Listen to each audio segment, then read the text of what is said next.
গুজরাট এবং কলকাতার ম্যাচ শেষে আমরা কী নিয়ে কথা বলবো সেটা হচ্ছে গিয়ে পয়েন্টস টেবল। হ্যাঁ, পয়েন্টস টেবলের কী অবস্থা রয়েছে সেটা নিয়ে আমরা কথা বলতে চলেছি। তো প্রথমে বলে নেই, আবারও কিন্তু ভাই কলকাতা হেরে গেল। হ্যাঁ, কলকাতার অবস্থা কিন্তু আবারও খারাপ হয়ে গেল। আমরা দেখতে পাই যে কলকাতা কিন্তু সেভাবে মেরে ধরতে পারেনি নিজেকে, এবং ব্যাটিং যে টিমের বলা যাচ্ছিল যে ব্যাটিংটা সব থেকে স্ট্রং, সেটার জন্যই কিন্তু হারলো কলকাতা। আর ব্যাটিংটাই ভালো মতো করতে পারলো না। নাম্বার ওয়ান রয়েছে গুজরাট। হ্যাঁ, গুজরাট 8টা ম্যাচ খেলে নিয়েছে, যেখানে আমরা দেখতে পাই 6টা ম্যাচ জিতে গেছে এবং মাত্র 2টা ম্যাচ হারলো ভাই, এবং ওদের 12 পয়েন্টও হয়ে গেছে। সাথে ওদের নেট রান রেট হচ্ছে 1.10। তো 8 ম্যাচ জেতার জন্য তাদের কাছে আরও রয়েছে 6টা ম্যাচ, অর্থাৎ 6টার মধ্যে যদি গুজরাট 2টা জিতে তাহলে কোয়ালিফাই করবে। তো গুজরাট এখন কোয়ালিফাই দেখছে না, গুজরাট দেখছে যে নাম্বার 1 অথবা নাম্বার 2 থেকেই ফিনিশ করা যায়, কারণ এটা হলে একটা বাড়তি সুবিধা থাকে ফাইনাল খেলার জন্য। ঠিক আছে, তো গুজরাটে আমার মনে হচ্ছে ভাই এই অবস্থা। তারপর দিল্লি ক্যাপিটাল সেম 7 ম্যাচ খেলেছে, তার মধ্যে 5টা জিতেছে, 10 পয়েন্ট নিয়ে বসে আছে, মাত্র 2টা ম্যাচ হেরেছে ভাই। এবং ওদেরও কিন্তু মেইন স্ট্রেংথ হচ্ছে গিয়ে ব্যাটিং এবং বোলিং দুটো। কিন্তু গুজরাটের আমরা দেখছি যে ভাই মেইন স্ট্রেংথ এখন বোলিং হয়ে গেছে। এই ব্যাটিং তো ওদের টপ অর্ডার, টপ 3 ব্যাটসম্যান তো ভাই আনবিলিভেবল। ওরা 250 বানাবে না, কিন্তু যত রানই করবে 180 করুক আর 200 করুক, ওদের বোলার কিন্তু ওদেরকে জিতিয়ে দেবে। তো এটা হচ্ছে গুজরাটের স্ট্রেংথ। এবং দিল্লির স্ট্রেংথ হচ্ছে ওদের অলরাউন্ডিং পারফরমেন্স। তোমরা দেখবে গত ম্যাচে দিল্লির কেউ কিন্তু 50 করেনি, তারপরেও কিন্তু ওরা 200 লাগিয়ে দিয়েছে। তো এটা হচ্ছে আমার মনে হচ্ছে দিল্লি ক্যাপিটালসের স্ট্রেংথ। ওদের ব্যাটিং কিন্তু খুব ডেপথ রয়েছে, এবং বোলিংয়ে 2জন ভালো স্পিনার রয়েছে, মিচেল স্টার্কের মতো অভিজ্ঞ বোলার রয়েছে। তো সেই জায়গায় দাঁড়িয়ে দিল্লি ক্যাপিটালসও কিন্তু টপে রয়েছে। নাম্বার 3-তে রয়েছে আরসিবি। হ্যাঁ, আরসিবি আমরা সবসময় জানি যে কিসের জন্য জিততো, ব্যাটিংয়ের জন্য জিততো। হ্যাঁ, এইবারও ব্যাটিং ভালো হচ্ছে, ডিসেন্ট ব্যাটিং হচ্ছে, এমন নয় যে ভাই খুব দুর্দান্ত ব্যাটিং করছে, ভালো ব্যাটিং হচ্ছে। কিন্তু এইবার আরসিবি জানাচ্ছে ভাই তোদের বোলিংয়ের জন্য। এটা কিন্তু প্রথম, এই 18 বছরের প্রথম আরসিবিকে সবাই দেখছে তাদের বোলিংয়ের জন্য।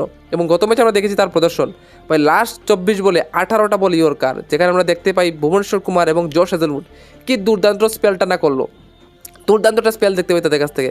এবং সেই জায়গায় দাঁড়িয়ে বলি আরসিবি কিন্তু নাম্বার 3-তে বসে আছে। ওরাও 8টা ম্যাচ খেলেছে, যার মধ্যে 5টা ম্যাচ জিতেছে এবং 3টা ম্যাচ হেরেছে নিজের ঘরে 3টা ম্যাচ হেরেছে এবং 10 পয়েন্ট নিয়ে বসে আছে। ওদেরও নেট রান রেট কিন্তু প্লাসই রয়েছে 0.47। তারপর রয়েছে 4 নম্বরে পাঞ্জাব কিংস। পাঞ্জাব কিংস এবং আরসিবির মধ্যে কোনো ডিফারেন্স নেই, ওরাও 8টা ম্যাচ খেলেছে, যেখানে 5টা জিতেছে 3টা হেরে গেছে। ঠিক আছে, এবং ওদেরও পয়েন্ট কিন্তু 10 পয়েন্ট।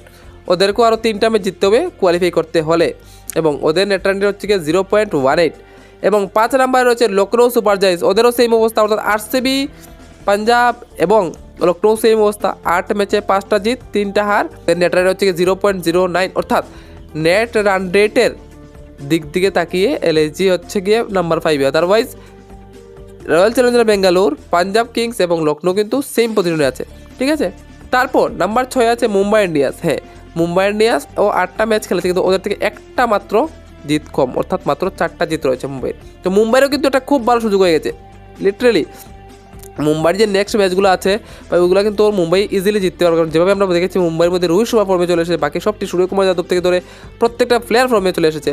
সেখানে দাঁড়িয়ে ভাই ওদের আরও 6টা ম্যাচের মধ্যে 4টা ম্যাচ জিততে হবে। যদিও বলি যে 6টার মধ্যে 4টা জিতা এত ইজি না। হ্যাঁ, মুম্বাই ভালো টিম নো ডাউট, কিন্তু 6টার মধ্যে 4টা জিতা এত ইজি না, কিন্তু এত ডিফিকাল্টও না। এবার আসি কলকাতা। ভাই 7 নম্বরে রয়েছে কলকাতা। কলকাতার অবস্থা হয়ে গেছে খুবই খারাপ, অর্থাৎ 8টার মধ্যে মাত্র 3টা জিতেছে এবং 5টা হেরে গেছে। 5টা ম্যাচ হেরে গেছে ভাই, মাত্র 6 পয়েন্ট।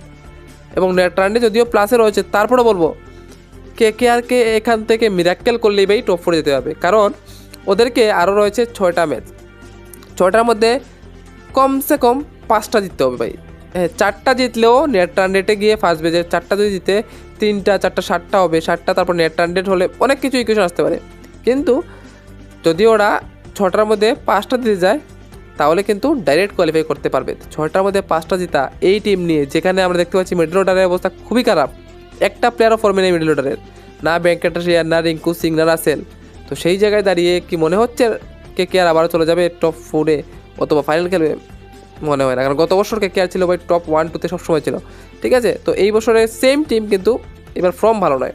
তারপর 8 নম্বর রাজস্থান রয়েছে, ওদেরকে তা কী বলবো, ম্যাথমেটিক্যালি এখনও রয়েছে, কিন্তু তারপর আমি বলবো যে ভাই এটা কোনো আশা করে লাভ নেই, ওদের অবস্থা খারাপ। ওরা নিজের হাতে করে ভাই লাস্ট 2টা ম্যাচ হেরেছে, 4টা পয়েন্ট বাকি দিল্লিকে এবং লখনৌকে দিয়েছে। ঠিক আছে, তারপর চলে আসি ভাই আমরা সানরাইজার্স হায়দ্রাবাদ, ওদের অবস্থা আরও খারাপ, ওরাও 5টা হেরেছে।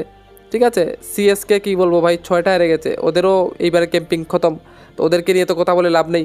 তো এবার আসছে টপ 4 টিম কী হতে পারে। ঠিক আছে, টপ আমরা তো দেখে নিলাম, কারণ আমি দেখছি যে 6টা টিমের মধ্যে ভাই কম্পিটিশন হবে, অর্থাৎ লখনৌ, মুম্বাই, পাঞ্জাব, আরসিবি, দিল্লি, গুজরাট, এই 6টা টিমের মধ্যে কম্পিটিশন হবে। এবং সেই কম্পিটিশনে আমার মনে হচ্ছে গুজরাটকে কেউ আটকাতে পারবে না, ইভেন দিল্লিকে কেউ মনে হয় না আমার আটকাতে পারবে। যদি কেউ আটকা পড়ে তাহলে আমার মনে হয় আরসিবি এবং পাঞ্জাবকে আটকেই যদি মুম্বাই এবং লখনৌকে যেতে হয়, তাহলে এই দুটো টিমকে আটকেই ওরা যেতে পারবে। আদারওয়াইজ মনে হচ্ছে না টপ 2তে যে দুটো টিম রয়েছে দিল্লি ক্যাপিটালস এবং গুজরাট টাইটেলস, এগুলো আমার মনে হচ্ছে ভাই থ্রো করে যাবে। তোমাদের মতে টপ 4 টিম কী হতে পারে তোমরা কমেন্টে বলে দিও। এবং পয়েন্টস টেবিলটা আশা করি তোমরা বুঝে গেছো, ঠিক আছে। 16 পয়েন্ট হলে আমি আবার বলে দিচ্ছি যে ভাই কোয়ালিফাই করে নেবে যে কোনো টিমই। তো এই হচ্ছে গিয়ে ক্লিয়ার, ঠিক আছে। 14টা ম্যাচ প্রত্যেকটা টিম খেলে, যেখানে 16 পয়েন্ট অর্থাৎ 8টা যদি জিতে যায় তাহলে কিন্তু ওদের কোয়ালিফায়ার ওদের প্লে অফ প্রায় পাক্কা হয়ে যায়। তো তোমাদের কি মতামত তোমরা কমেন্টে বলে দিও। কেমন লাগলো ভিডিওটা, যদি ভালো লাগে থাকে তাহলে লাইকটা করে দিও, শেয়ার করে দিও বন্ধুদের মধ্যে, এবং ভাই এর ধরনের ভিডিও দেখার জন্য চ্যানেলটাকে সাবস্ক্রাইব করে দিও। তাহলে দেখা হচ্ছে একটা ভিডিও তৈরি করার জন্য। Bye bye.